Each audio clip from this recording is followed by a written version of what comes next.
ஏசாயா தீர்க்கதரிசன புஸ்தகம் 9வது அதிகாரம். ஏசாயா 9வது அதிகாரம் அதனுடைய 1வது வசனத்தை வாசிக்க கேட்கலாம்.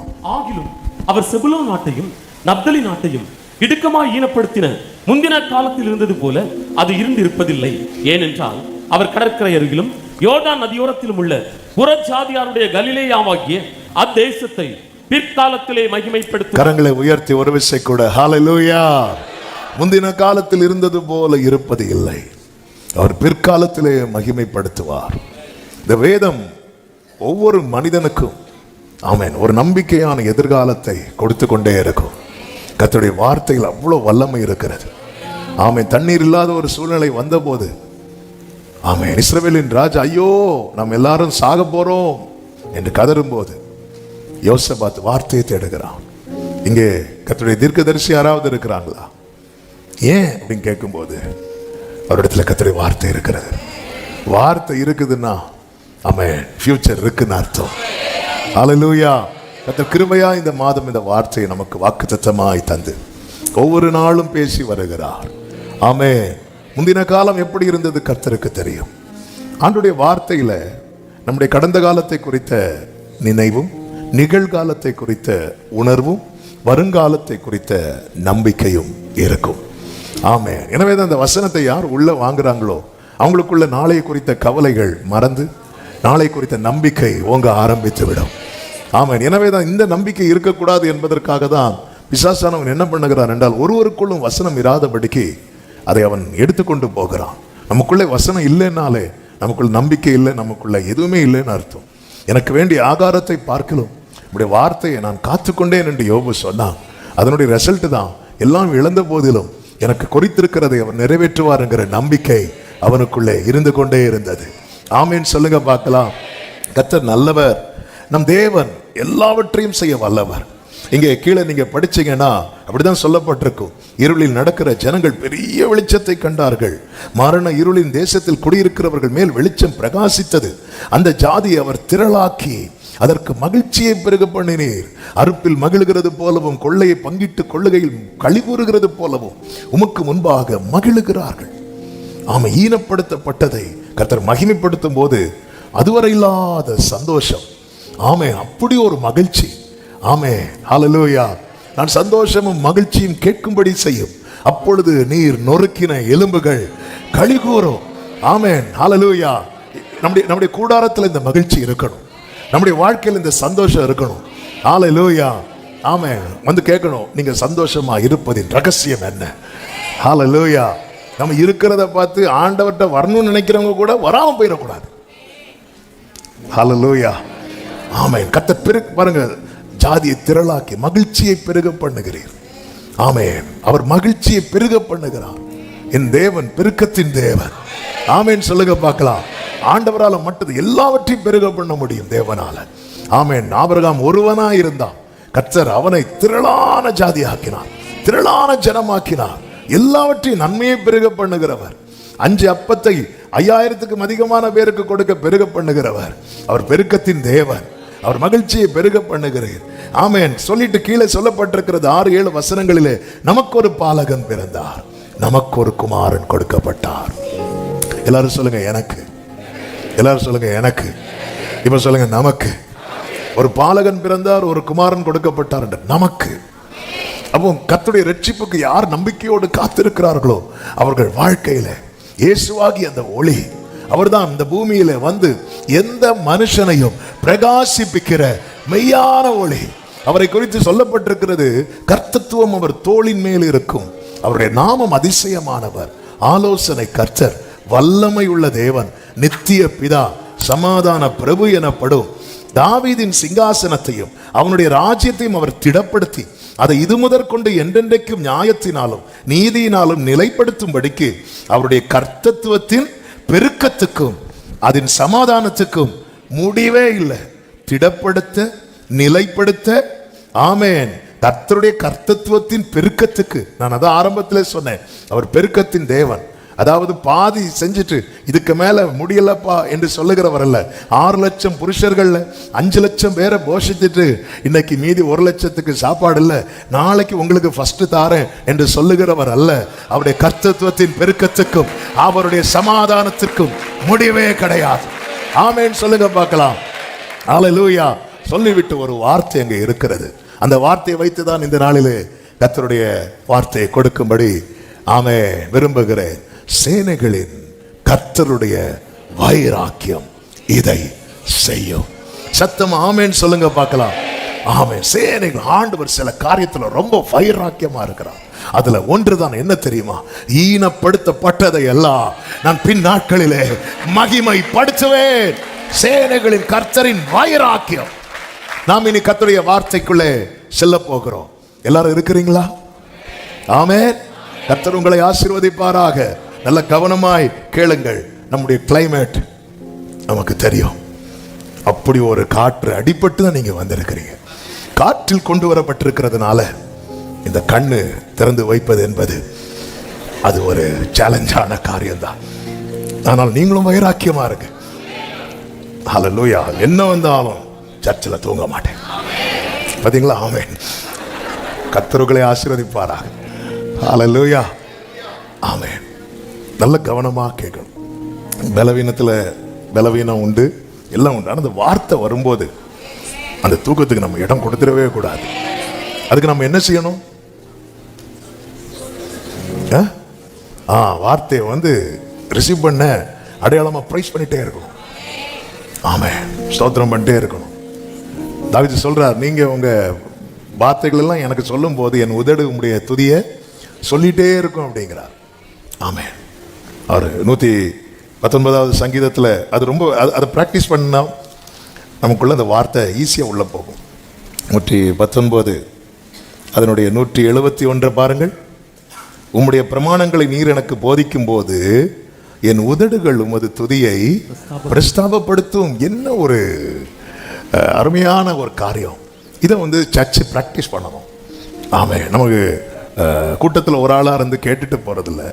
இந்த உங்களுடைய பிரமாணத்தை நீர் எனக்கு போதிக்கும் போது என் உதடுகள் உமது துதியை ப்ரைஸ் பண்ணிட்டேன். இங்கே பர்சனலாக பைபிள் படிக்கும்போது உங்களுக்கான ரேமா வரும்போது நீங்கள் ப்ரைஸ் பண்ணணும். நீங்கள் செய்தி கேட்பீங்க, நிறைய செய்தி கேட்குறவங்க இருக்கிறீங்க. உங்களுக்கான வார்த்தை வரும்போது நீங்கள் ப்ரைஸ் பண்ணணும். அது அவரை கனப்படுத்துறது.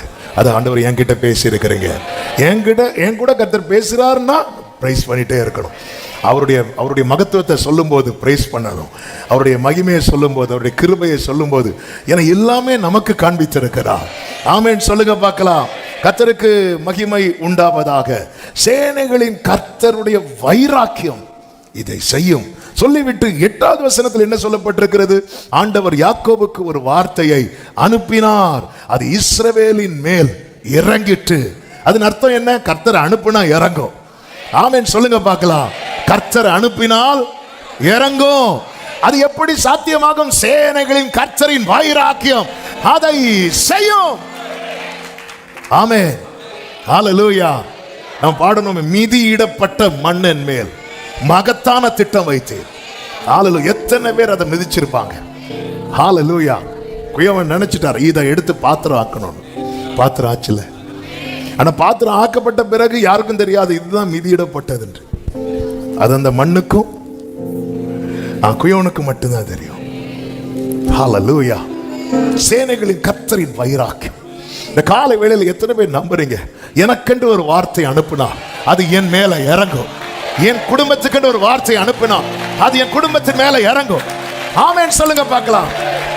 எனவேதான் ஏசாயா 68:13 சொல்லப்பட்டிருக்கிறது, நீங்கள் அடுப்பின் அடியில் கிடந்தவர்களா இருந்தாலும் வெள்ளியால் அலங்கரிக்கப்பட்ட புறா சிறகுகள் போலவும் பசும்பொன் நிறமாகிய அதன் இறகுகளின் சாயலாகவும் இருப்பீர்கள் என்று ஏசாயா 68:13 சொல்லப்பட்டிருக்கிறது. நீங்கள் அடுப்பின் அடியில் கிடந்தவர்களாயிருந்தாலும். ஆமென். நீ கொஞ்சம் அடுப்புக்கு வெளியே இருந்திருந்தா கூட நீ அடுப்பின் அடியில் அதாவது ஆண்டவருக்கு ஒருத்தங்களை மாத்துறதுக்கு அவங்க இப்படிதான் இருக்கணும்லாம் கிடையாது. எனவேதான் தாவீது சொல்வார்ல, எவரையும் மேன்மைப்படுத்தவும் பலப்படுத்தவும் தேவனுடைய கரத்தினாலே எவரையும் தாவீது தன் வாழ்க்கை வைத்து சொல்ல, எங்க பாரு எவரை வேணாலாம் அவர் நினைச்சா, நீங்க நினைச்சா ஆசீர்வாதம் தான் என்ன மறந்தா ஒரு ஒரு தேவ பிள்ளைக்கு தேவன் மேல இருக்கிற நம்பிக்கையின் அளவு என்ன என்பதை பார்க்கணும். எனக்கு என் ஆண்டவர் மேல நான் எந்த அளவுக்கு நம்பிக்கையை வச்சிருக்கிறேன், என்னுடைய நம்பிக்கையின் அளவு என்ன, இது ரொம்ப முக்கியம். ஆமா, ஆண்டவர் எனக்கு ஒன்று செய்வேன்னு சொன்னா அவருடைய வைராக்கியம் அதை செய்யும். சேனைகளின் கர்த்தருடைய வைராக்கியம். ஆண்டவர் எல்லாத்தையும் பார்ப்பார். லேயாள் அற்பமா எண்ணப்பட்டதை கர்த்தர் கண்டார், கர்த்தர் கேட்டார். எனவேதான் லேயாள் சொல்லுவாங்க, அதை பார்த்து அருளினார், கேட்டு அருளினார். ஆமென், ஹல்லேலூயா. அவர் வைராக்கியத்தை பார்த்தீங்களா? ஆமென். ராகேல ஸ்டாப் பண்ண வச்சிட்டார். ஆமென். லேயாளுக்கு கொடுத்துட்டே இருக்கிறார். லேயாள் போதும்னு சொன்னதுக்கு அப்புறம் தான் ராகேலுக்கு கொடுக்க ஆரம்பிக்கிறார். இதான் சேனைகளின் கர்த்தரின் வைராக்கியம். பார்க்க வைத்து கொடுப்பார். அதான் சத்துருக்களுக்கு முன்பாக எனக்கு ஒரு பந்தியை பார்க்க வைத்து. மோர்தேக்காயை உயர்த்தினதை யாரை பார்க்க வச்சார் தெரியுமா? ஆமான பார்க்க வைத்து. சேனைகளின் கர்த்தருடைய வைராக்கியம். ஏன் அப்படி செய்றீங்க ஆண்டவரே? லேயாளை ரொம்ப கஷ்டப்படுத்திட்டாங்க. லேயாள் ஈனப்படுத்தப்பட்டவள், லேயாள் அற்பமா எண்ணப்பட்டவள். இந்த கால வேளையில ஈனப்படுத்தப்பட்டு அற்பமா எண்ணப்பட்ட நிலையிலும் கர்த்தரை ஆராதிக்கிற உள்ளங்களுக்கு தான் கர்த்தர் இந்த நாளிலே பேசிக் கொண்டிருக்கிறார். அவருடைய வைராக்கியம் இதை செய்து முடிக்கும். கர்த்தர் அனுப்புகிற வார்த்தை உங்கள் மேல இறங்கும். ஆண்டவராகிய இயேசு கிறிஸ்து அவர் தம்மையே அதற்கு மாதிரியாய் வைத்திருக்கிறார். அவரை குறித்து வேதம் நமக்கு என்ன கற்றுத்தருகிறது? அவர் பிதாவுக்கு சமமாய் இருப்பதை கொள்ளையாடின பொருளா எண்ணாமல் தம்மை தாமே வெறுமையாக்கி எப்படி வந்தாரா? அடிமையின் ரூபம் எடுத்தார். அப்படி அடிமையின் ரூபம் எடுத்தவர் வந்ததுனால நாம என்ன நினைத்தோம் தெரியுமா? ஆமென். ஏசாயா 53:3 சொல்லப்பட்டிருக்கிறது, அவர் அசட்டை பண்ணப்பட்டவரும் மனுஷரால் புறக்கணிக்கப்பட்டவரும் துக்கம் நிறைந்தவரும் பாடு அனுபவித்தவருமாய் இருந்தார். அவருடைய வாழ்க்கையும் ஈனப்படுத்தப்பட்டதாய் தான் காணப்பட்டது. அசட்டை, புறக்கணிப்பு, துக்கம், பாடு. ஆமென். ஈனப்படுத்தப்பட்ட வாழ்க்கை என்பது இப்படிதான். அசட்டை பண்ணப்படுது இவரா. ஆமென், ஹல்லேலூயா. ஒரு ஃபங்க்ஷனுக்கு நம்ம போனா இவனா, இவளா, இவங்களா. ஆமென். சிலர் பாருங்க, சிலர் அவங்களுக்கு ஒரு ட்ரெஸ் போட்டுருப்பாங்க. அவங்களுக்கு அது வந்து புது ட்ரெஸ். ஆனால் அந்த ஃபங்க்ஷனில் போய் நிற்கும் போது மற்றவங்களுக்கு அது இதெல்லாம் ஒரு ட்ரெஸ்ஸா. ஆமென். அசட்டை, புறக்கணிப்பு, துக்கம் நிறைந்து. இங்க பாருங்க, அவரை விட்டு நம்முடைய முகங்களை மறைத்து கொண்டோம், அவரை எண்ணாமற் போனோம். இதான் உண்மையில் இந்த ஈனப்படுத்தப்படுகிற நிலை. ஆமென். வேதம் என்ன சொல்லுகிறது தெரியுமா? பிலிப்பியர் 2:9 ஆதலால் தேவன் எல்லாவற்றுக்கும் மேலாக அவரை உயர்த்தி, தேவன் எல்லாவற்றுக்கும் மேலாக அவரை உயர்த்தி. இதுதான் சேனைகளின் கர்த்தருடைய வைராக்கியம் செய்கிறது. எல்லாவற்றுக்கும் மேலாக யாரை உயர்த்தி?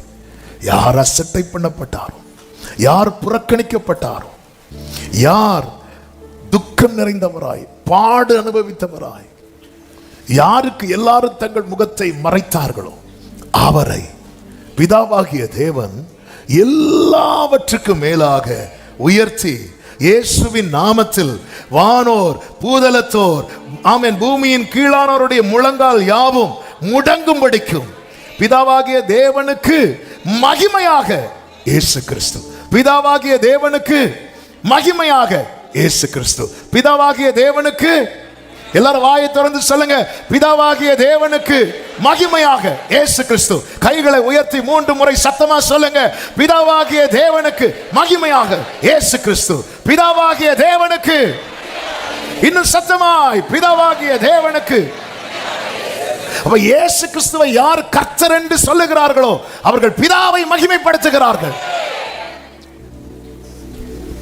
அவரை தேவன் எல்லாவற்றுக்கும் மேலாக, யாரை? பாடு அனுபவித்தவர், துக்கம் நிறைந்தவர், அசட்டை பண்ணப்பட்டவர், புறக்கணிக்கப்பட்டவர். சேனைகளின் கர்த்தருடைய வைராக்கியம் இதை செய்யும். ஆமே. எத்தனை பேர் நம்புறீங்க? என் வாழ்க்கையில கர்த்தர் அப்படி ஒரு மாற்றத்தை தர வல்லவராய் இருக்கிறார். எனவேதான் 1 கொரிந்தியர் 6:14 சொல்லப்பட்டிருக்கிறது, தேவன் கர்த்தரை எழுப்பினாரே. அடுத்த வார்த்தை என்ன? நம்மையும் தமது வல்லமையினாலே. நம்புறவங்க சத்தம் ஆமென் சொல்லுங்க பார்க்கலாம். சங்கீதம் 2வது சங்கீதம் நமக்கு நன்றாய் தெரிந்த சங்கீதங்களில் ஒன்று.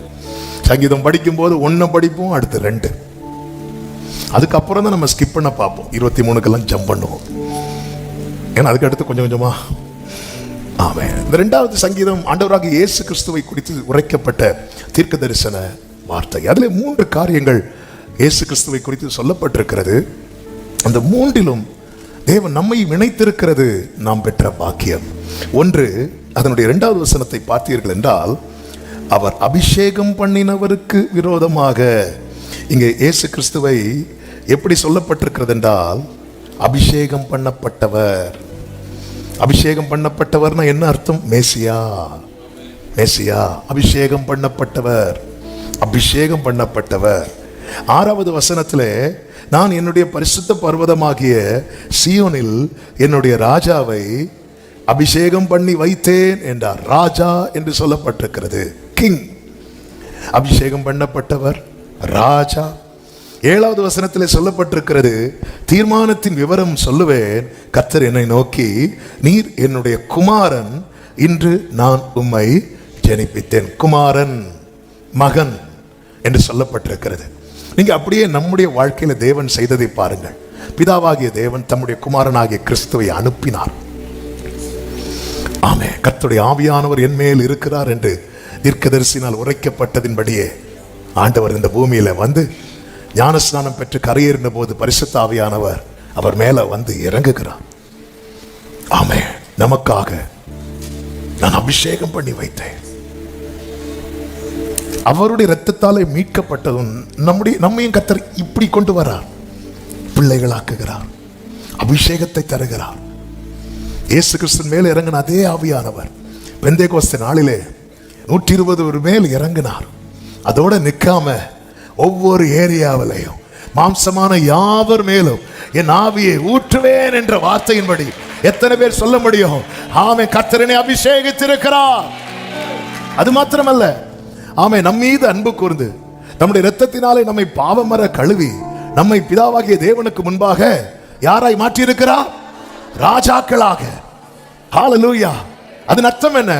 பிதாவாகிய தேவன் தம்முடைய குமாரனை எப்படி வைத்திருக்கிறாரோ அப்படியே நம்மை பார்க்கவும் நம்மை மாற்றவும் விரும்பி நம்மை தேவன் தெரிந்தெடுத்தார். அதனாலதான் இயேசு கிறிஸ்துவை குறித்து சொல்லும் போது 1 கொரிந்தியர் 15 எடுக்க வேண்டாம், பிந்தின ஆதாம் என்று சொல்லப்பட்டிருக்கிறது. அப்ப முந்தின ஆதாம் யாரு? ஆதாம் தான், ஆபிரகாம் இல்ல, ஆதாம். கர்த்தர் அவன் தேவன் மனிதனை படைத்ததின் நோக்கத்தை பார்த்தீங்களா? அவருடையவனா இருக்கணும். அவர் என்ன விரும்புகிறாரோ அதுதான். நேற்று இரவு கேட்டோம், எல்லாவற்றையும் மனிதனுக்காக படைத்தார், மனிதனை தமக்காகவே படைத்தார். உலக தோற்றத்துக்கு முன்னே தெரிந்து கொண்டார் என்று வேதம் சொல்லுகிறது. உலக தோற்றத்துக்கு முன்னேனா அவருடைய ட்ரீம்ல உள்ளவங்க நாம ஆண்டவருடைய ட்ரீம். ஆண்டவர் கனவு பார்க்கிறார். இப்படி ஒருத்தர் இருந்தா எப்படி இருக்கும்?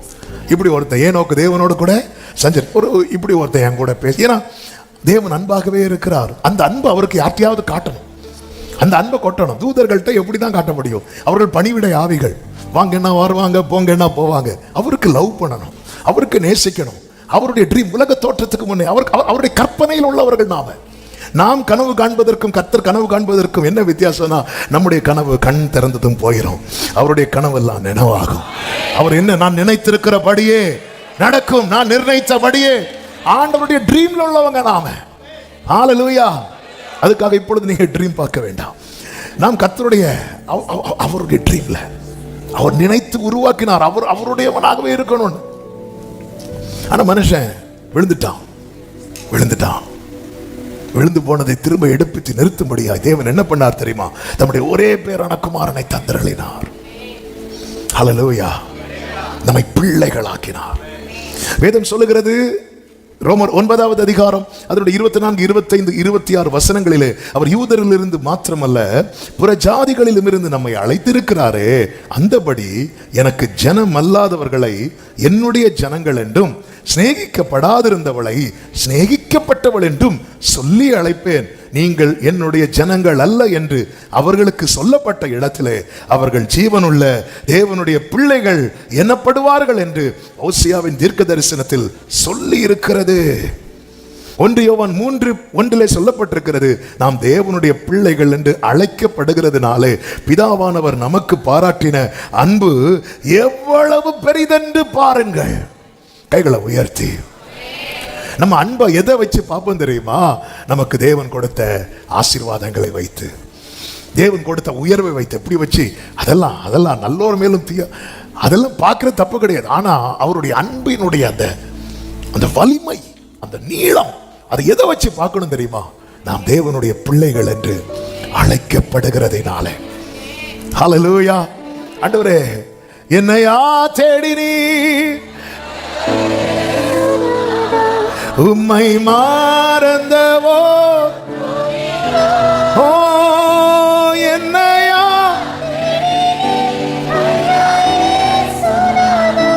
அடிமை உமக்கே. நீங்க ஆதியாகமம் முதல், நீங்க யாத்திராகமம் முதல் இப்படி படிச்சு வரும்போது தெரியும், தேவன் தம்மை பிதாவாக இன்ட்ரோடியூஸ் பண்ணிட்டே இருப்பார். ஆனா அப்பான்னு கூப்பிடுறதுக்கு யாருமே கிடையாது. நான் அவனுக்கு பிதாவா இருக்கிறேன் ஆரம்பத்திலிருந்தே சொல்லிட்டே வருவார். ஆனா யாருமே அப்பான்னு கூட மாட்டாங்க. மோசே கூட அப்பான்னு கூப்பிடல. ஆனா பிதாவேன்னு ஒருத்தர் வந்து கூப்பிடுறாரு. யாருன்னா தாவீது.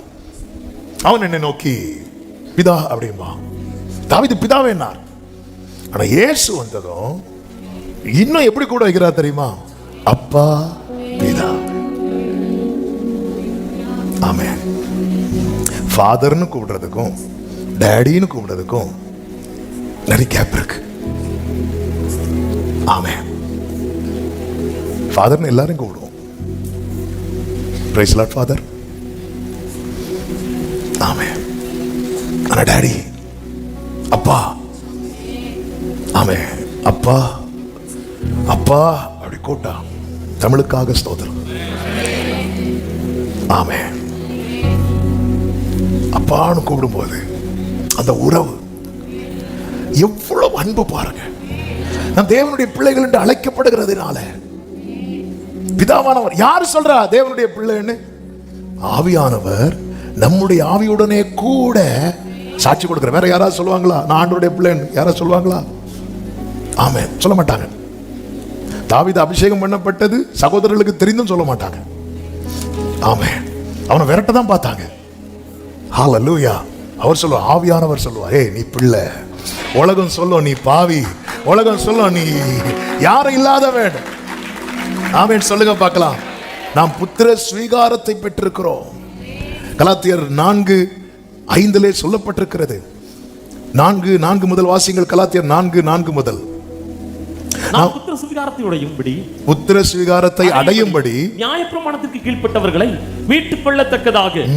புத்திர சுவிகாரத்தை அடையணும்னா மீட்கப்படணும். அப்படி நாம் மீட்கப்படும்படிக்கு காலம் நிறைவேறின போது ஸ்திரீனிடத்தில் பிறந்தவரும் நியாயப்பிரமாணத்துக்கு கீழானவரும் ஆகிய தம்முடைய குமாரனை தேவன் அனுப்பினார். அடுத்த வார்த்தை, மேலும் நீங்கள் புத்திரராய் இருக்கிறபடியினால் அப்பா பிதாவை என்று கூப்பிடத்தக்க தேவன் தமது குமாரனுடைய ஆவியை உங்கள் இருதயங்களில் குமாரனை அனுப்பி பிள்ளையாக்கினார். இப்ப குமாரனுடைய ஆவியை அனுப்பி அப்பான்னு கூப்பிட வைக்கிறார். நிறைய பேர் பிள்ளை ஆயிட்டாங்க, நான் அப்பான்னு கூப்பிட மாட்டேங்கிறாங்க. ஆமென். நிறைய பேர் எல்லாரும் பிள்ளை தான். ரட்சிக்கப்பட்ட எல்லாரும் யார் தான்? எத்தனை பேர் அப்பான்னு கூப்பிடுறோம்? இந்த 1 வீக்ல எவ்வளவு அவர் அப்பான்னு கூப்பிட்டு இருக்கிறோம்?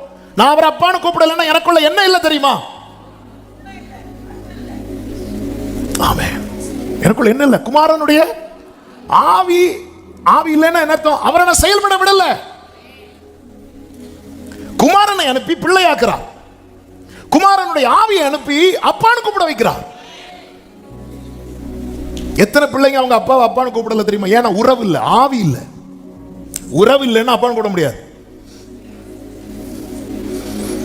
ஆமென். ஹல்லேலூயா. அவரை பார்த்து அப்பான்னு கூப்பிடுறேன்னா அது நான் கூப்பிடல, ஆவியானவர் என்ன கூப்பிட வைக்கிறார். இயேசு அனுப்பி பிள்ளையாக்கினார், ஆவியானவர் அனுப்பி அப்பான்னு கூப்பிட வைக்கிறார். ஹல்லேலூயா, ஹல்லேலூயா. அதாவது பிறந்த குழந்தை எடுத்ததுமே அப்பா டேடின்லாம் கூப்பிடாது, அது அப்பான்னு கூப்பிட வைக்கிறதுக்கு டேவிட் கூட ஒரு சாட்சி சொல்லுவாங்க. அவன் வேற எல்லாம் கூப்பிடுவான், அப்பான்னு மட்டும் கூப்பிட மாட்டான். அந்த அப்பான்னு கூப்பிடுறதுல அவ்வளோ சந்தோஷம். ஆமே, ரட்சிக்கப்பட்டு எத்தனை வருஷம் ஆச்சு? நாங்கள் பிள்ளைங்க அதிகாரம் சர்டிஃபிகேட், ரட்சிக்கப்பட்டவன் சர்டிஃபிகேட், ஞானஸ்நானம் எடுத்த சர்டிஃபிகேட், எல்லா சர்டிஃபிகேட்ல இருக்கு, வாயில இல்லை. ஆமென். குமாரனை அனுப்பி பிள்ளையாக்கிட்டார், ஆவியானவர் அனுப்பி அப்பான்னு கூப்பிட வைக்கிறார். நம் மனதார அவர் அப்பான்னு கூப்பிடலைன்னா நான் ஆவியை அவித்து போட்டேன் என்றல்ல அர்த்தம். ஹல்லேலூயா. பிரியமானவர்களே, மனதார அவரை அப்பான்னு முடியல முடியல. ஆமாம், மாம்சம் விடாது விடாது. ஆனா அவருடைய ஆவியை பெற்றவர் அவர் அப்பா. அதனாலதான் பார்த்தீங்களா, ஜீசஸ் கிரைஸ்ட், இயேசு கிறிஸ்து வந்து எப்பவுமே என் பிதா என் பிதா என் பிதா. அவரை மாதிரி யாருங்க சொல்லுவா? அவரை மாதிரி நாம சொல்லணும் தானே நம்மளை மாத்தினாரு. அவர் எதுக்கு எடுத்த என் பிதா, நான் தனியாவும் இருக்க மாட்டேன், நானும் என் பிதாவுமாக இருக்கிறோம். ஆமா, எப்ப பார்த்தாலும் அப்பா அப்பா அப்பா. அதனால அவருக்கு நேச பிள்ளை ஃபுல்லா அப்பா அப்பா அப்பான்னு தான் வருவாங்க. ஆமே, ஹல்லேலூயா. ஒரு பிள்ளை அப்பா அப்பா அப்பான்னு வரும்போதே எல்லாரும் பார்ப்பாங்க, ஓ அப்பா செல்லமா அப்படிவாங்க. அம்மா அம்மா அம்மான்னு போனா அம்மா செல்லமா அப்படின்னு வருவாங்க. நம்மளை பார்த்த உலகம் சொல்லணும், இவன் அப்பா செல்லணும். ஹல்லேலூயா. ஆமே, எனக்குள்ள அவருடைய ஆவி இருக்குதுன்னா நான் அடிக்கடி என்ன சொல்ல தெரியுமா? அப்பா பிதாவே. ரோமர் 8:16 சொல்லப்பட்டிருக்கிறது, நாம் தேவனுடைய பிள்ளைகளா இருக்கிறோம் என்று ஆவியானவர் தாமே நம்முடைய ஆவியுடனே கூட சாட்சி கொடுக்கிறார், சாட்சி கொடுக்கிறார். அவருடைய சாட்சி மெய்யா இருக்கிறது, யாருக்கும் அதை தட்டவே முடியாது. பரலோகத்தில் சாட்சி எடுக்கிறவர் மூவர், பிதா, வார்த்தை, பரிசுத்த ஆவி என்பவர்களே. அவர் நம்ம கூட இவன் பிள்ளைதான். ஏன்னா இவனுக்குள்ள யார் இருக்கிறார்? குமாரன் இருக்கிறார். ஜீசஸை ஏற்றுக்கொண்டதுமே நமக்கு இந்த பிள்ளைங்கிற அதிகாரம் கிடைக்கிறது. இந்த அதிகாரம் கிடைச்சது நம்மளை அப்பான்னு கூப்பிட வைக்கிறது யார் தெரியுமா? வேற யாருமே கூப்பிட வைக்க மாட்டாங்க. எல்லாரும் நம்ம வாயை அடைக்க தான் பார்ப்பாங்க. பர்திமேயின் வாயை அடைக்க பார்த்தது போல எல்லாரும் வாயை அடைக்க பார்ப்பாங்க. ஆனால் எப்பொழுது பரிசுத்த ஆவி வந்ததோ பலன் அடைந்து எருசலேமிலும் யூதேயாவிலும் சமாரியாவிலும், ஆமென் சொல்லுங்க பார்க்கலாம். ஹல்லேலூயா. ஆண்டவர் நம்மை பிள்ளைகளாக்கி இருக்கிறார், அதிகாரம் கொடுத்திருக்கிறார், அபிஷேகம் பண்ணி இருக்கிறார். ஆமென், அபிஷேகம் பண்ணி இருக்கிறார். 2 கொரிந்தியர் 1:21 சொல்லப்பட்டிருக்கிறது, உங்களோட கூட எங்களையும் கிறிஸ்துவுக்குள் ஸ்திரப்படுத்தி நம்மை அபிஷேகம் பண்ணினவர் தேவனே. அபிஷேகம் அவர் தான் தர முடியும், தேவன் தான் தர முடியும். ஆமென் சொல்லுங்க பார்க்கலாம். உங்களுக்கு கிறிஸ்துவுக்குள் ஒருத்தன் ஸ்திரப்படும் போது, அதுதான் உறவு. ஸ்திரப்படதான் அப்பா பிதாவை என்று அழைக்கிற புத்திர ஸ்வீகாரம். அபிஷேகம் பெற்றுக்கொள்ள என்ன செய்யணும்? கிறிஸ்துவுக்குள் ஸ்திரப்படுங்கள், கிறிஸ்துவுக்குள் ஸ்திரப்படுங்கள். கிறிஸ்துவுக்கு ஸ்திரப்படல, அபிஷேக கூட்டத்தில் வந்து இருந்ததும் கிடைச்சிடணும்னு நினைச்சிட்டு இருக்கிறோம். கிறிஸ்துவுக்குள் வேறுண்டணும், கிறிஸ்துவுக்குள் ஸ்திரப்படணும். கிறிஸ்துவுக்குள் ஸ்திரப்படுத்தும் போது நம்ம மேல அந்த அபிஷேகத்தை வைக்கிறார். 3 வருஷம் சீஷர்களை கூட வைத்து ஸ்திரப்படுத்துகிறார். கிறிஸ்துவுக்குள் எல்லாத்தையும் சொல்லிட்டு இப்ப காத்திருக்க வைக்கிறார். அவங்க காத்திருக்கிறாங்க, 10 நாட்கள் காத்திருக்கிறார்கள். ஆவியானவர் அவர்கள் மேல வந்து இறங்கினார், அவர்கள் அபிஷேகத்தை பெற்றுக்கொண்டார்கள். கர்த்தருக்கு மாத்திரம் மகிமை உண்டாவதாக. இங்க 2வது அதிகாரத்தில் நீங்க கவனிச்சீங்கன்னா தெரியும். ஆமென். 2வது வசனத்தில் சொல்லப்பட்டிருக்கிறது, கர்த்தருக்கு விரோதமாகவும் அவர் அபிஷேகம் பண்ணினவருக்கு விரோதமாகவும் என்று சொல்லப்பட்டிருக்கிறது. ஆமென். என்ன அதன் அர்த்தம்? கர்த்தரால் அபிஷேகம் பண்ணப்பட்டவனுக்கு விரோதமாய் ஒருத்தங்க எழும்புறாங்கன்னா அவங்க யாருக்கு விரோதமா எழும்புறாங்க தெரியுமா? கர்த்தருக்கு விரோதமா எழும்புறாங்க. எனவே தான் தமஸ்குவை நோக்கி பயணித்த பவுலை சந்தித்து கர்த்தர் பேசின முதல் வார்த்தை என்ன தெரியுமா? என்னை ஏன் துன்பப்படுத்துகிறாய்? ஆண்டவர் சும்மா சொல்லல, உன்னை தொடுகிறவன் என் கண்மணியை தொடுகிறான் என்று. கர்த்தரால் அபிஷேகம் பண்ணப்பட்ட தேவ பிள்ளையே, உங்களுக்கு விரோதமாய் சத்துரு எப்படி எழும்பினாலும் இந்த யுத்தம் உங்களுடையது அல்ல, இந்த யுத்தம் கர்த்தருடையது. ஆமென். கர்த்தருக்கு விரோதமாக அவர் அபிஷேகம் பண்ணப்பட்டவருக்கு பண்ணினவருக்கு விரோதமாக பூமியின் ராஜாக்கள் எழும்பி நின்று அதிகாரிகள் ஏகமாய் ஆலோசனை பண்ணி, எப்பொழுதுமே புரிந்து கொள்ளுங்கள், நீங்கள் அழைக்கப்பட்டவர்களானால், நீங்கள் கர்த்தரால் அபிஷேகம் பண்ணப்பட்டவர்களானால் உங்களுக்கு விரோதமாய் ஒரு கூட்டம் எழும்பி செயல்பட்டு கொண்டுதான் இருக்கும். ஆமென். ஆனால் அவங்க எவ்வளவுதான் செயல்பட்டாலும் இந்த சங்கீதம் எப்படி ஆரம்பிக்கிறது தெரியுமா? ஜாதிகள் கொந்தளித்து ஜனங்கள் விருதா காரியத்தை சிந்திப்பான விருதா காரியத்தை சிந்திப்பான விருதா காரியத்தை அபிஷேகம் பண்ணப்பட்டவனுக்கு விரோதமாய் ராஜாக்கள் திட்டம் போட்டாலும் அது ஒன்றும் இல்லாமல் தான் போகும். கர்த்தர் நினைத்திருக்கிறபடியே ஆமென் சொல்றவங்க. எனவேதான் கர்த்தர் சொல்லுகிற உனக்கு விரோதமாய் உருவாக்கப்படும். சொல்லுங்க எந்த ஆயுதமும், சொல்லுங்க எந்த ஆயுதமும், சொல்லுங்க எந்த ஆயுதமும் வாய்க்காதே போகும். ஆயுதமே உருவாகாதுன்னு சொல்லல, உருவாக்கப்படும். ஆண்டவர் இந்த சங்கீதத்தை ஆரம்பிக்கும் போது அழகா ஆரம்பிச்சிட்டார். ஜாதிகள் கொந்தளித்து ஜனங்கள் விருதா காரியத்தை சிந்திப்பானே. ஆமென். தேவன் யார் தெரியுமா? அபிஷேகம் பண்ணினவனை ரட்சிக்கிறவர். சங்கீதம் 26 சொல்லப்பட்டிருக்கிறது, கர்த்தர் தாம் அபிஷேகம் பண்ணினவரை ரட்சிக்கிறார் என்பதை இப்பொழுது அறிந்திருக்கிறேன். அவர் அபிஷேகம் பண்ணினவனுக்கு சதா காலமும் கிருபை செய்கிறவர். சங்கீதம் 18:50. அவர் அபிஷேகம் பண்ணினவனுக்கு அரணான அடைக்கலமாயிருக்கிறார். சங்கீதம் 28:8. அவர் அபிஷேகம் பண்ணினவனை சத்துருக்களுக்கு முன்பாக அபிஷேகம் பண்ணினவனுக்கு கர்த்தர் பந்தியை ஆயத்தப்படுத்துகிறார், தலையை உயர்த்துகிறார். சங்கீதம் 23:5. இதுதான் காட்ஸ் பிளான், இதுதான் கர்த்தருடைய திட்டம். அபிஷேகம் பண்ணவனை ரட்சிக்கிறார், அபிஷேகம் பண்ணவனுக்கு சதா காலமும் கிருபை செய்கிறார், அபிஷேகம் பண்ணவனுக்கு அரணான அடைக்கலமாயிருக்கிறார், அபிஷேகம் பண்ணவனுடைய தலையை உயர்த்துகிறார்.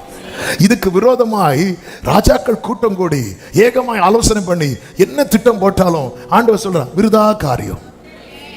ஆமே. சிலர் டூர் பிளான் போடுறது போல, ஆமே, நம்ம அங்க எங்கேயும் போக மாட்டோம், ஆனா பிளான் போடுறதுல ஒரு சுகம், அதுல அவங்களுக்கு ஒரு சந்தோஷம்பா, நடந்துட்டு போட்டோம். ஆமே, விருதா காரியம். எனவே தான் வேதம் என்ன சொல்லுகிறது தெரியுமா? அதனுடைய 4வது வசனத்திலே பரலோகத்தில் வீற்றிருக்கிறவர் நகைப்பார். என்ன வார்த்தைங்க! நம்ம எதை பார்த்து பயப்படுறோமோ அதை பார்த்து அவர் பரியாசம் பண்ணுகிறார். ஆண்டவர் அவர்களை இகழுவார். கொஞ்சம் யோசித்து பாருங்க, கொஞ்சம் அதை இமேஜின் பண்ணி பாருங்க. நம்ம ஒரு பிரச்சனையை பார்த்து நடுங்கிட்டு இருக்கிறோம்ல, அந்த பிரச்சனை அவர் பார்த்து சிரிக்கிறத அவன் எப்படிங்க இருக்கும்? நாம கஷ்டப்பட்டு துடிக்கும் போது நம்ம அப்பாவோ நம்ம அம்மாவோ வந்து சிரிச்சா எப்படி இருக்கும்? எப்படி இருக்கும்? எப்படி இருக்கும்? அப்படித்தாங்க இருக்குது, அப்படிதான் இருக்கு. ஆண்டவரே என்னால தாங்க முடியல. அவர் சிரிக்கிறது நம்மளை பார்த்துல.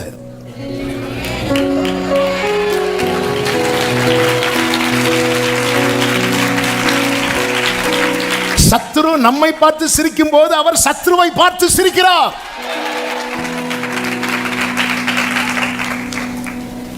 உன் தேவன் யார் என்பதை அறிந்து கொள். ஏன் அவர் சிரிக்கிறார் தெரியுமா? ஏன்னா அவருக்கு தெரியும் இது விருதா காரியம். ஏன் நாம பயப்படுறோம் தெரியுமா? ஏன்னா நமக்கு தெரிய மாட்டேங்குது. அதான் அந்த அன்பின் ஆழத்தை பாரு. நீ பிள்ளைகள் என்று அழைக்கப்படுகிறதுனால, ஆமே, நம்ம அது ஏதோ ஒரு சர்டிபிகேட் மாதிரி நினைச்சிட்டு இருக்கிறோம். பிள்ளைகள் என்று அழைக்கப்படுகிறதுனால அவர் பாராட்டின அன்பு எவ்வளவு பெரியது என்று பாருங்கள். ஆமே, ஆண்டவரே எனக்கு இது போதும் ஆண்டவரே, ஆண்டவரே கடைசி வரை இவன் என் பிள்ளை, இது போதும்பா. பிள்ளைகள் என்று அழைக்கப்படுறதுனால நம்ம இது பார்க்கல, இது வந்து ஏதோ சாதாரணமா நினைச்சிட்டு இருக்கிறோம். இயேசு ஏற்றுக்கொண்டாயா? ஏற்றுக்கொண்டேன், இன்று முதல் நீ அவருடைய பிள்ளை, ஆமென் அப்படின்னு நினைச்சிட்டு இருக்கிறோம். இல்ல, இதுக்கு பின்னாடி பெரிய போராட்டம். போன வாரம் கேட்டவன் போராட்டம், போராட்டம். நத்தலி போராட்டத்துக்கு பிறகு வந்தவர், பெரிய போராட்டம். சிலுவையில் துடிக்கிறார் துடிக்கிறார் துடிக்கிறார், துடித்து துடித்து அணு அணுவா செத்தார். என்ன பிள்ளையாக்க அணு அணுவா அணு ஒரு அதுல ஒரு வார்த்தை இயேசு பதறி பேசியிருந்தா கூட நான் இன்னைக்கு பிள்ளை இல்லை. அவர் கதறினார், ஆனா பதறி ஒரு வார்த்தை கூட ஆண்டவர் இவன் வேண்டாம், ஆண்டவர் என்னால வலி தாங்க முடியல, இவன் வேண்டாம் அப்படி சொல்லியிருந்தா முடிஞ்சு. ஒரு வார்த்தை கூட மாறி வரல வாயிலிருந்து. இதுதான் சேனைகளின் கர்த்தருடைய வைராக்கியம். என்ன பிள்ளையாக்கணும் நினைச்சிட்டா, பிள்ளையாக்கிட்ட. என்னையா தேடி நீ உம்மை மறந்தவோ glory என்னையா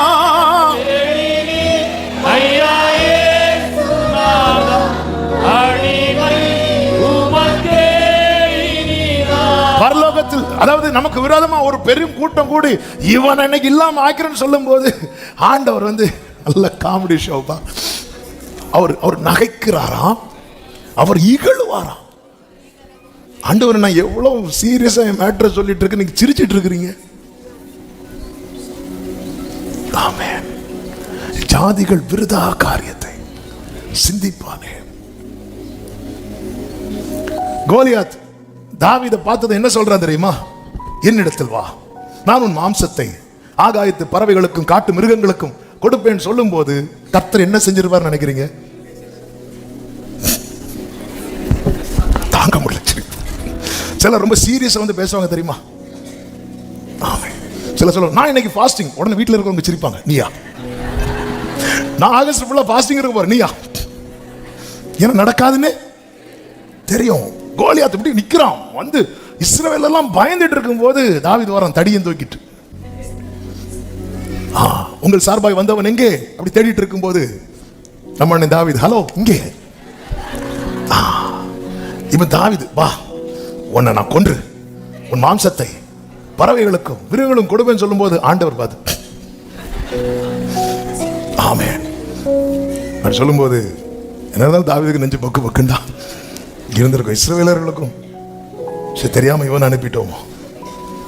ஆமென். ஆண்டவர் அப்படி இகழ்வார், ஆண்டவர் வந்து நகைப்பார். அதே நேரத்தில் அவர் நகைக்கிறவர் மாத்திரமல்ல, இகழுகிறவர் மாத்திரமல்ல.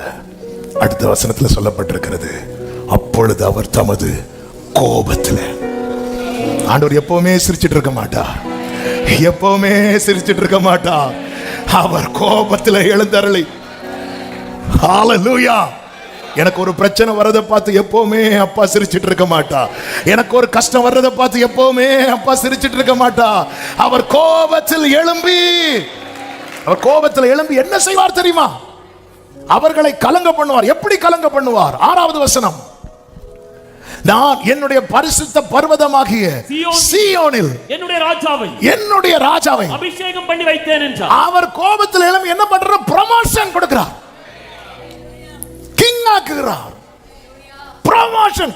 சத்துருக்களுக்கு முன்பாக நீ யாரை பார்த்து என்ன பேசிட்டு இருக்கிற? ஆமென். அதான் சேனைகள் கர்த்தருடைய வைராக்கியம். சத்துருக்கள் பெருகும் போது, சத்துருக்கள் திட்டம் போடும் போது உனக்கு ப்ரமோஷன் ரெடியா இருக்குன்னு அர்த்தம். தூக்கு மரம் ரெடி ஆனதும் ப்ரமோஷன் ரெடி ஆச்சு. ராதானாலா மகாராபா ஷேரே மாமா கரோ. ஆமென், ஆமென். எப்பவுமே அவர் சிரிச்சிட்டு இருக்க மாட்டார், எப்பவுமே சிரிச்சிட்டு இருக்க மாட்டார். என் தேவன் எழுந்தருளுவார். சேனைகளின் கர்த்தருடைய வைராக்கியம். அபிஷேகம் பண்ணப்பட்டவனுக்கு எதிரான போராட்டங்கள், பிரச்சனைகள் அதிகரிக்கும் போது அங்கே சத்துருக்கள் வெட்கப்படும்படிக்கு ஆமென் போராட்டம் அதிகரிக்குதா, ப்ரமோஷன் ரெடியா இருக்கு. ஹல்லேலூயா. ஆமென். ஆண்டவர் மோசே கிட்ட ஒரு வார்த்தை சொல்லுவார். ஆமென். மோசே பாருங்க, மோசே ஏற்கனவே 40 வயசுல ஜனங்களால தள்ள ரிஜெக்ஷன் நிறைய பார்த்த பர்சன் யாருன்னா மோசே. ஜனங்க உன்னில எங்களுக்கு தலைவனா வச்சது யாருன்ட்டாங்க. மோசே போயிட்டார். 40 வருஷம் கழிச்சு ஆண்டவர் பேசுறார், மோசே வா, நான் அனுப்புறேன். இல்ல ஆண்டவரே, வேற யாரையாவது அனுப்புங்க. வா மோசே, வா மோசே, வா மோசே. மோசே கூப்பிட்டு வரார். நேர மோசே பார்வோன்ட்டு போறான். பார்வோன் உன் தேவன் யாருன்னு சொல்லிட்டு துரத்துறான். Again rejection. துரத்திட்டு என்ன பண்றான் அப்படின்னா, ஜனங்களுக்கு கொடுத்த வைக்கோலையும் கொடுக்காம பிடுங்கி வச்சிட்டான். பிடுங்கி வச்சதும் ஜனங்கள் வந்து மோசையை பார்த்துட்டு நல்லா போயிட்டு இருந்து வந்தான் பைபிளை தூக்கிட்டு.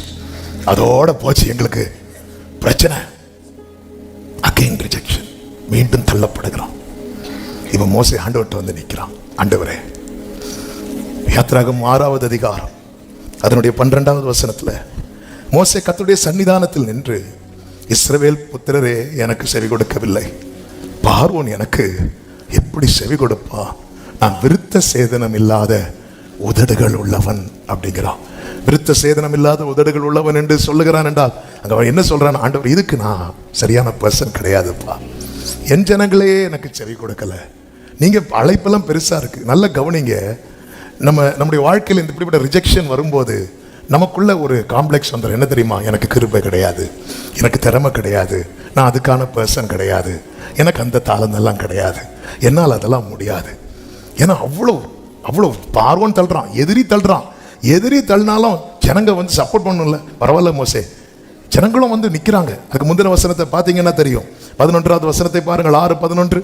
எகிப்தின் ராஜாவாகிய பார்வோனிடத்தில் போய் அவன் 10வது வசனம். கர்த்தர் மோசேயை நோக்கி 9 வாசிங்க. இந்த பிரகாரமாக மோசே இஸ்ரவேல் புத்திரருக்கு சொன்னான், அவர்களோ மனமடிந்தார்கள். மோசேக்கு செவி கொடாமற் போயிட்டாங்க, காது கொடுக்கவே இல்லை. இப்பதான் மோசே சொல்றாரு, ஆண்டவர் நான் விருத்த சேதனம் இல்லாத ஒரு நாள் சொல்லி எனக்கு அந்த கிருபையெல்லாம் கிடையாதுப்பா. ஆரோன் சொன்னா கூட கேட்பாங்க, எனக்கு அந்த கிருபையெல்லாம் நல்லா புரிந்து அழைத்தவர் கர்த்தர். உலகம் ஒன்று தள்ளுறதை வைத்து கிருபை தருகிறவர் அல்ல, இது தேவனுடைய தீர்மானம்.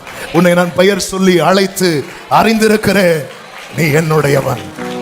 நம்ம பல நேரத்தில் நம்முடைய வாழ்க்கையில் இப்படிப்பட்ட ரிஜெக்ஷன்ஸ் எல்லாம் வரும்போது நம்மளே டிசைட் பண்ணிடுறோம், இல்ல இல்ல. 6 கடைசியில மோசே மீண்டும் சொல்லுகிறான், ஆண்டவரே நான் விருத்த சேதன இல்லாத உதடுகள் உள்ளவன், பார்வோன் எனக்கு இப்படி சொன்னது ஆண்டவருக்கு என்ன வந்திருக்குன்னு நினைக்கிறீங்க? கோபம் வந்துடும். கோபம் வந்து அடுத்து என்ன சொல்ற பாருங்க, 7:1 வாசிங்க. கர்த்தர் மோசேயை நோக்கி, பார், உன்னை நான் பார்வோனுக்கு தேவனாக்கினேன். க்ளோரி. இது ஆண்டவருடைய கோபம். என்ன பார்வோன் இப்ப உன்னை துரத்துறான்ல, நாளைக்கு நீ என்ன சொல்றிய அதை செய்வான் பாரு. நீ கையசை மோசே, நீ கையசை மோசே. மோசே கையசைக்கிறான். பார்வன் மந்திரவாதிகள் வந்து என்ன சொல்றாங்க தெரியுமா? தேவனுடைய விரல். இது கிழவனுடைய விரல் அல்ல, தேவனுடைய விரல். உன்னை நான் இன்றைய தினம் பார்வோனுக்கு தேவனாக்கினேன். மந்திரவாதிகள் ஐயோ எங்களுக்கு முடியாது, அது 80 வயசு கிழமை. இல்ல இல்ல, அது தேவனுடைய விரல். அந்த விரலை சாதாரணமா இடப்படாதீங்க, அந்த கையை சாதாரணமா இடப்படாதீங்க, அவங்க செமத்த சாதாரணமா இடப்படாதீங்க. இதான் தேவனுடைய கோபம், சேனைகளின் கர்த்தருடைய வைராக்கியம். இதுக்கு மேல ஒருத்தன் தள்ளப்பட முடியாது. இதுக்கு முன்னாடி ஒவ்வொருத்தரா தள்ளிட்டு இருந்தாங்க, இப்ப மொத்தமா இல்லப்பா. ஆண்டவரே என்னையா தேடி, இதுக்கு மேல ஒருத்தனை தள்ள முடியாது, இதுக்கு மேல ஒருத்தனை ரிஜெக்ட் பண்ண முடியாது. எப்பக்கமும் நெருக்கப்பட்டு தாவீது சொல்றார், அநேகருக்கு நான் ஒரு புதுமையை போலானே. ஆமென். அந்த 5வது அதிகாரத்தில் நீங்க பாத்தீங்கன்னா பார்வோன்ட்ட போய் ஜனங்கள் எல்லாம் முறையிடுறாங்க. முறையிட்டு பார்வோன் ஓடுங்க ஓடுங்க, உங்களுக்கு எல்லாம் ஒன்றும் கிடையாது அப்படி சொல்லி விரட்டும் போது அவங்க நேரம் வர்றாங்க பாருங்க. 20வது வசனத்துல அவர்கள் பார்வோனுடைய சமூகத்தை விட்டு புறப்படுகையில் வழியில நின்ற மோசேக்கும் ஆரோனுக்கு எதிர்பட்டு அவர்களை நோக்கி, நீங்கள் பார்வோனின் கண்களுக்கு முன்பாக எங்கள் வாசனையை கெடுத்து எங்களை கொல்லும்படி அவர்கள் கையிலே பட்டயத்தை கொடுத்தது நிமித்தம் கர்த்தர் உங்களை நியாயம் தீர்ப்பாராக. அவ்வளவு பிரச்சனைக்கு காரணம் நீதான் சொல்லிட்டு போனதும் மோசே கர்த்தரிடத்தில் திரும்பி, ஆண்டவரே ஏன் ஆண்டவரே என்னை அனுப்பினீர், ஏன் ஆண்டவரே என்னை அனுப்பினீர். ஆமென். நான் விருத்த சேதன இல்லாத ஆண்டவரே, நான் இதுக்கெல்லாம் தகுதி கிடையாது ஆண்டவரே, நான் இதுக்கெல்லாம் தகுதி கிடையாது ஆண்டவரே, என்னையே ஆண்டவரே அனுப்புனீங்க. பார், ஆண்டவருடைய கோபம். ஒரு சும்மா அப்படியே சிங்காசனத்தில் உட்கார்ந்து சிரிச்சிட்டு இருக்கிறவர்ல. ஆமென். ஹல்லேலூயா. நான் அவன் தேவனாக்கிட்டேன் அப்படின்ட்டார். நீ சொல்லு அவன் செய்வான், நீ சொல்லு அவன் செய்வான்.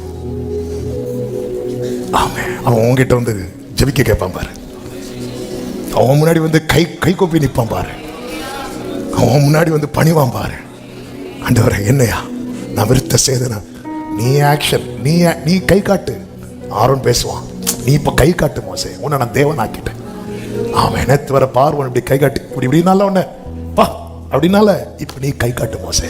ஆண்டவர் நான் கை காட்டினா என்ன சொல்றாங்க கேளு. என்ன ஆண்டவரை சொல்ல வராங்க? தேவனுடைய விரல். நான் நம்புறேன், மோசே கையை உயர்த்தும் போது கர்த்தரும் கையை உயர்த்துறான். மோசே கையை காட்டும் போது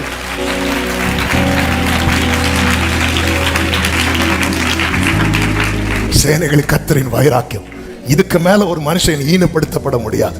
இதுக்கு மேல ஒரு மனுஷன் அவமானப்படுத்தப்பட முடியாது. தேவனோ அவரை எல்லாவற்றுக்கும் மேலாக உங்க வாழ்க்கையில இப்படிப்பட்ட தள்ளப்படுகிற புறக்கணிக்கப்படுகிற நிலைமை வரும்போது புரிந்து கொள்ளுங்கள், கர்த்தர் எனக்கு ஒரு ப்ரமோஷனை. எத்தனை பேர் எனக்கான தீர்க்க தரிசன வார்த்தை என்று எண்ணுகிறீர்கள்? எஸ் எஸ் எஸ், பிரைஸ் பண்ணுங்க, பிரைஸ் பண்ணுங்க. உங்க வாழ்க்கையில இதுக்கு மேல உங்களை யாரும் glory glory hallelujah. என்னையா தேடினி உம்மை மறந்தவோ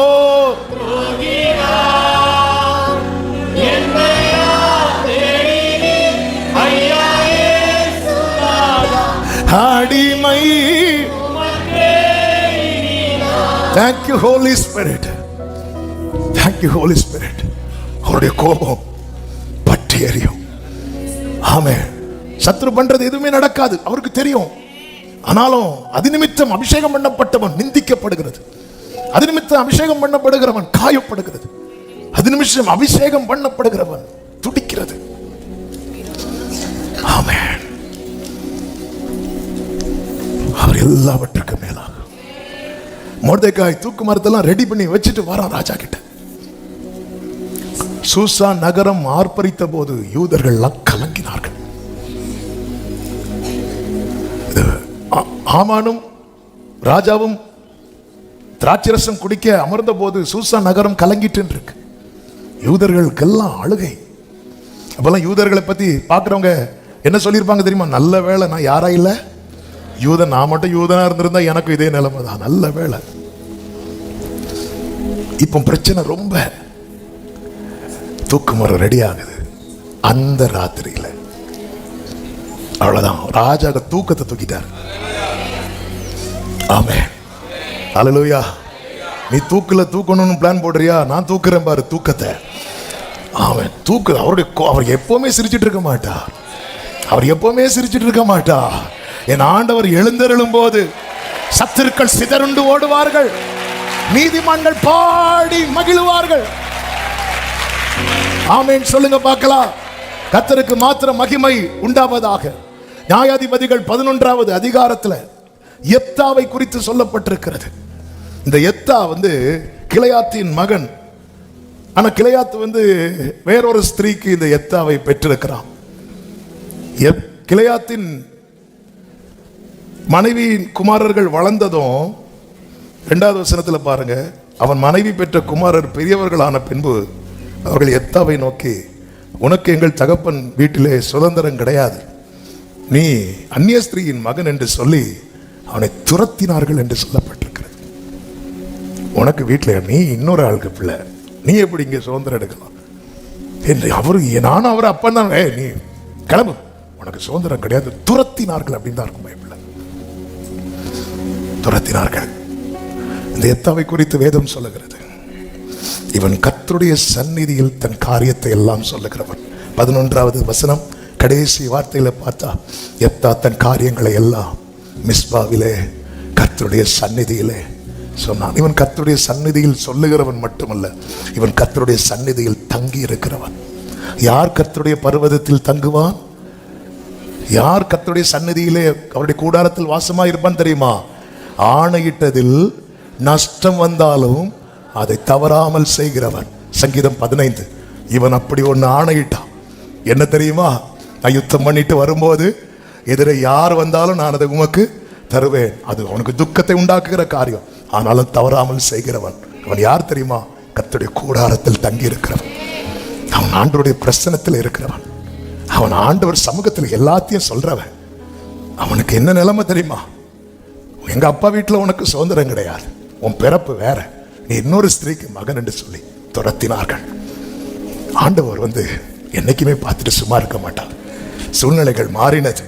அதே 11வது அதிகாரம் அதனுடைய 5, 6, 7 வசனங்களை வாசியுங்கள்.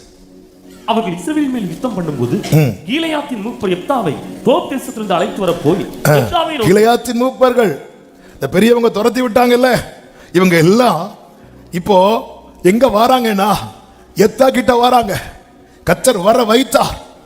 சில நாட்களுக்கு பின்பு 4வது வசனம், அம்மோன் புத்திரர் இஸ்ரவேல் மேல் யுத்தம் பண்ணினார்கள் என்று சொல்லப்பட்டிருக்கிறது.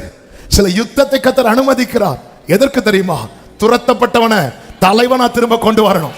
துரத்தப்பட்டவனை தலைவனா திரும்ப கொண்டு வரணும். என் ஆண்டவர் அன்றும் செய்தார், இன்றும் செய்கிறார். ஆமே. காரணத்தை சொல்லி தகப்பன் வீட்டில் சுதந்திரம் இல்லாம ஆக்குனாங்க. ஆனா எத்தாக்கு தெரியும், எனக்கு ஒரு தகப்பன் உண்டு. ஹல்லேலூயா. என்னை கொச்சப்படுத்தாத தகப்பன், என் பிறப்பை அற்பமாய் பார்க்காத தகப்பன், என் தகப்பன். என் சுதந்திரத்தை தேவரீர் காப்பாற்றுகிறீர். என் சுதந்திரத்தை தேவரீர் காப்பாற்றுகிறீர். நேர்த்தியான இடங்களில் எனக்கு பங்கு கிடைத்தது. உறவுகள் என்னை தள்ளின போது பரிசுத்தவான்கள் மத்தியில் என்னை கொண்டு வந்து வைத்தார். சிறப்பான சுதந்திரம் எனக்கு உண்டு. ஓ ஹல்லேலூயா. கர்த்தருடைய சந்நிதியில் தங்கி இருக்கிற, கர்த்தருடைய சந்நிதியில் காரியத்தை சொல்லுகிற எத்தாக்களே, நீங்கள் துரத்தப்பட்டதை குறித்து கலங்காதிருங்கள். காரியம் மாறுதலாய் முடிய போகிறது. உன்னை துரத்தினவர்கள் உன்னை தேடி வர போகிறார்கள். உன்னை வேண்டாம் என்றவர்கள் உன்னை தேடி வர போகிறார்கள். இது எனக்கான தீர்க்க தரிசனம் என்று சொல்லுகிறவர்கள்.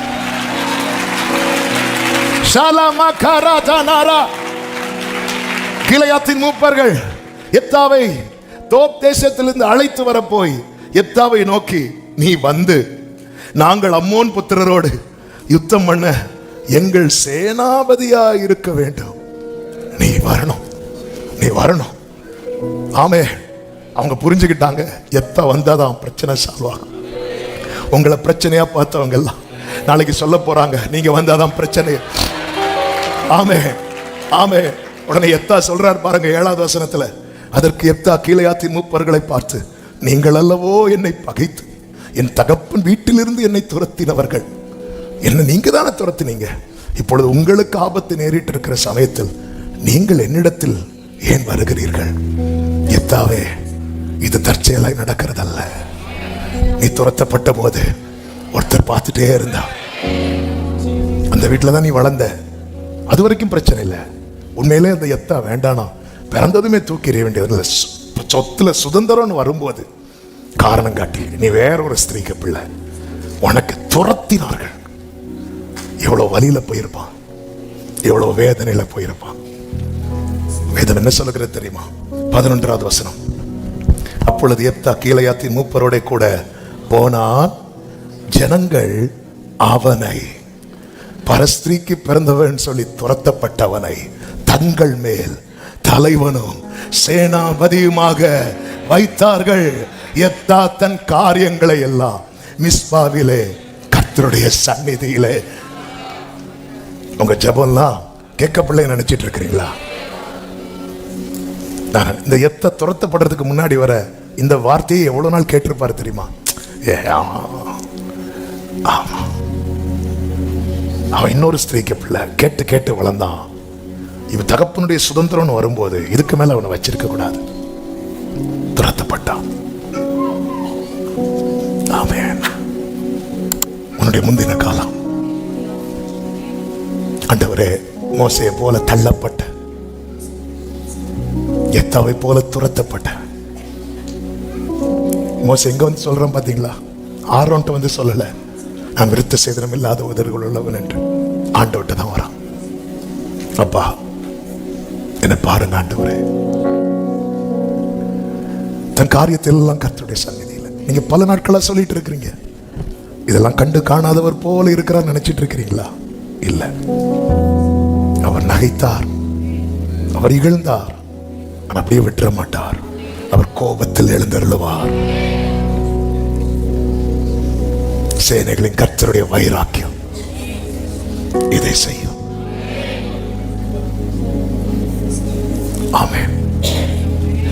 நான் விசுவாசித்திருக்கிறவர் இன்னார் என்பதை அறிவேன். நான் விசுவாசித்திருக்கிறவர் இன்னார் என்பதை அறிந்திருக்கிறேன். நான் விசுவாசித்திருக்கிறவர் இன்னார் என்பதை நான் அறிந்திருக்கிறேன். அவர் என்னை விட்டு விட மாட்டார். நீங்க எது நிமித்தம் புறக்கணிக்கப்பட்டீர்கள், எது நிமித்தம் அசட்டை பண்ணப்பட்டீர்கள், எது நிமித்தம் இந்த துக்கம், எது நிமித்தம் இந்த பாடு, இதையெல்லாம் பார்க்கிற ஒருவர் இருக்கிறார். இவன் இருந்தா நம்ம சுதந்திரத்துக்கு பிரச்சனைன்னு சொல்லி யார் எப்தாவை துரத்துனாங்களோ அவன் இருந்தாதான் நம்முடைய சுதந்திரம் காக்கப்படும் என்று சொல்லி அவனிடத்தில் வந்து அவனை தலைவனாக்கிட்டாங்க. ஆமென். யோசேப்பின் சகோதரர்கள்ட்ட யோசேப்பு சொல்லும் ஒரு வார்த்தை உண்டு, நான் தேவனா அப்படின்னு கேட்பார். ஆண்டவர் அப்படி ஆக்கிட்டார். ஆண்டவர் அப்படி ஆக்கிட்டார். யோசேப்பின் சகோதரர்கள் இனி சாப்பிடணும்னா யோசேப்பு கொடுக்கணும். இதுதான் தேவனுடைய செயல். சேனைகளின் கர்த்தருடைய வைராக்கியம். இந்த காலை வேளையில சமீபத்திலும் தூரத்திலும் இருந்து அநேகர் இந்த சத்தத்தை கேட்டுக்கொண்டிருக்கிறீர்கள். எத்தனை பேர் இதை சொல்ல முடியும்? என்னை பிள்ளையாக்கி இருக்கிறார், என்னை அபிஷேகித்திருக்கிறார், என் தலையை உயர்த்துவார். ஆமென் சொல்லுங்க பார்க்கலாம். ஆண்டவராகிய இயேசு கிறிஸ்துவை பிதாவாகிய தேவன் அப்படித்தானே உயர்த்தினார். அவர் சிலுவையை சுமந்து கொண்டு போகும்போது அவரிடத்திலிருந்து நன்மை பெற்ற ஒருவர் கூட இல்லை. சில ஸ்திரீகள் தூரத்திலே நின்றார்கள் என்று சொல்லப்பட்டிருக்கிறது. அவர்களோடு கூட யோவானும் நிற்கிறான். யாரும் பக்கத்தில் வரல. ஆமென். சுற்றிலும் இருக்கிறவர்கள் நிந்தை, சுற்றிலும் இருக்கிறவர்களின் பரியாசம். இது நடுவிலே அவர் சிலுவையிலே அறையப்பட்டு தூக்கப்பட்டார். எல்லாரும் பரியாசம் பண்ணிக்கொண்டு என்ன சொல்லி பரியாசம் பண்ணினார்கள் தெரியுமா? யூதருக்கு ராஜாவாமே, ராஜாவாமே. ஆமென். அந்த பரியாசத்தை அவங்க என்ன சொல்லி பரியாசம் பண்ணாங்களோ அவங்க கண்களுக்கு முன்பதாக ஒன்று எழுதப்படுகிறது. அத்தனை பேர் பரியாசம் பண்ணிட்டு இருக்கும் போது அது அப்படியே அவருடைய தலைக்கு மேல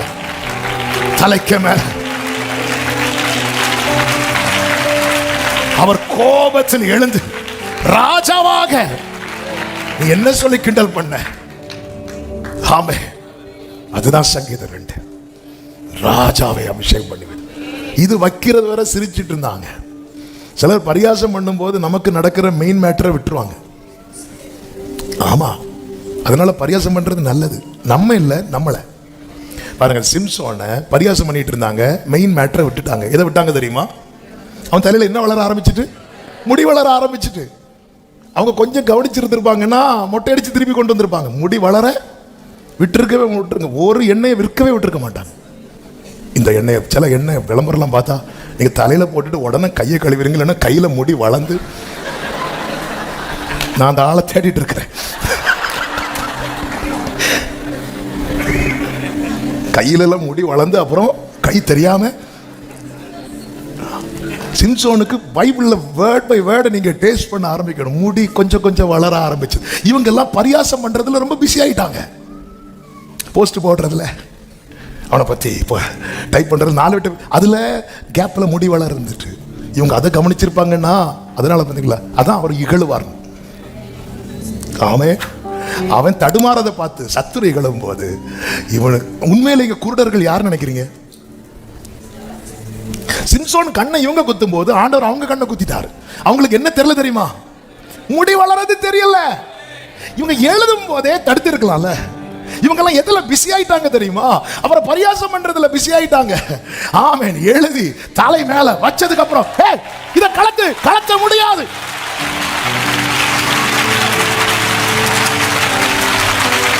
உன் தலை மேல நான் நினைத்திருக்கிறபடியே நடக்கும், நான் நிர்ணயித்தபடியே நிலை நிற்கும். எழுதுறது தெரியாது. ஏதோ எழுதுறாங்க. இவங்க எதுல ரொம்ப பிஸி ஆயிட்டாங்க தெரியுமா? அவருடைய வஸ்திரத்தை பங்கு போடல. அவர் வேற காரியத்துல ரொம்ப பிஸியாக்கி விட்டுருவார். இங்க எல்லாம் ரெடி பண்ணிட்டு இருப்பார். ஹல்லேலூயா. என் ஆண்டவர் நல்லவர். பிலாத்து கிட்ட போறாங்க, போய் சொல்றாங்க அப்படி எழுதாதீங்க. அவன் அப்படி சொன்னான்னு எழுதுங்க. பிலாத்து சொன்னார், எழுதுனது இது பிலாத்து எழுதுனதல்ல, இது ஏற்கனவே எழுதுனது. சீயோனிலே என் ராஜாவை அபிஷேகம் பண்ணி வைத்து அவருடைய கோபம், அவருடைய வைராக்கியம் இதை செய்தது. எத்தனை பேர் நம்புறீங்க? ஆமே, என்ன அவர் பிள்ளையாக்கினது அது அவ்வளவு பெரிய, அவ்வளவு நேசம் என் மேல. அந்த அன்பின் கடல், அன்பின் உருவு, அவ்வளவு லவ் என் மேல என்ன பிள்ளையாக்கி இருக்கிறார். எனக்கு விரோதமாய் ராஜ்யங்கள், ஜனங்கள், ராஜாக்கள் எழும்பி விருதா காரியத்தை சிந்திக்கும் போது ஆண்டவர் அவர்களை பார்த்து இகழுவார். அப்படியே விட்டுற மாட்டார். அவர் கோபத்திலிடம், அவருக்கு கோபம் வந்துட்டு. ஆமென். ஹல்லேலூயா. சேனைகளின் கர்த்தரின் வைராக்கியம். அப்பா சமூகத்தில் உங்க காரியத்தெல்லாம் சொல்லுங்க. காத்திருங்க.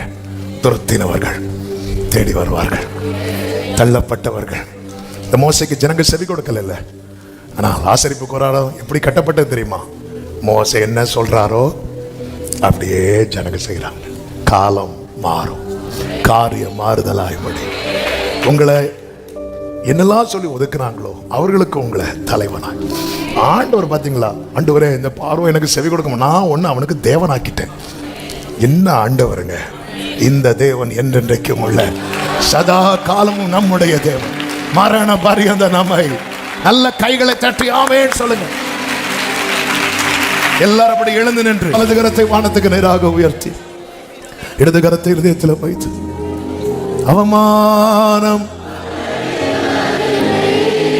ஆமென் glory. நாம் தேவனுடைய பிள்ளைகள் என்று அழைக்கப்படுகிறதுனால அவர் நம்மேல் பாராட்டின அன்பு எவ்வளவு பெரிதென்று பாரு. அப்பா ஒரு நாள் நன்றி தகப்பனே, பரிசுத்த பிதாவே, நல்ல தகப்பனே, நன்றி நிறைந்த இருதயத்தோடுமே நாங்கள் துதிக்கிறோம், ஸ்தோத்திரிக்கிறோம். நீ நல்லவர், உங்க கிருபை பெரியது. உங்க சமூகத்தில் கொண்டு வந்து பாட, துதிக்க, ஆராதிக்க நீர் எங்களுக்கு பாராட்டின எல்லா தயவுக்காய் நன்றி. எங்களோடு பேசினீர். எங்கள் பிற்காலத்தை குறித்து அக்கறை உள்ள தேவன், எங்களுக்காய் வைராக்கியம் பாராட்டுகிற தேவன், எங்களுக்காக அனுப்பின வார்த்தைகளை எங்கள் மேல் இறங்க பண்ணுகிற தேவன், எங்களுக்காய் எழுந்தருளி எங்களை உயர்த்துகிற தேவன். உங்க பாதம் பணிந்து நன்றி செலுத்துகிறோம். ஒவ்வொருவரை ஆட்கொள்ளும். பிற்காலம் மகிமை உள்ளதாய் இது கர்த்தராலே ஆயிற்று, இது நம்முடைய கண்களுக்கு ஆச்சரியமா இருக்கிறது என்று சொல்லும்படிக்கு கர்த்தர் ஆசீர்வதிப்பீராக என்று ஜெபிக்கிறோம். கிருபை பெருகட்டும், பாதுகாத்து நடத்தும். எல்லா மகிமை, கனம், துதி, ஸ்தோத்திரங்கள் ஒருவருக்கே செலுத்துகிறோம். இரட்சகர் இயேசுவின் நாமத்தில் பிதாவே, ஆமென். சேர்ந்து சத்தமாய் சொல்லுவோம். என் ஆத்துமாவே கர்த்தரை ஸ்தோத்திரி, முழுவதுமே அவருடைய பரிசுத்த நாமத்தை ஸ்தோத்திரி. என் ஆத்துமாவே கர்த்தரை ஸ்தோத்திரி, கர்த்தர் செய்த சகல உபகாரங்களை மறவாதே. ஆமென். நம்முடைய கர்த்தராகிய இயேசு கிறிஸ்துவின் கிருபையும் பிதாவாகிய தேவனுடைய அன்பும் பரிசுத்த ஆவியானவருடைய ஐக்கியமும் சிநேகமும் பாதுகாவலும் நம் அனைவரோடும் எல்லா பரிசுத்தவான்களோடு கூட கர்த்தருடைய வருகை மட்டும் தங்கி இருப்பதாக. ஆமென். ஹல்லேலூயா. God bless you. கர்த்தர் உங்களை ஆசீர்வதிப்பாராக. ஆமென்.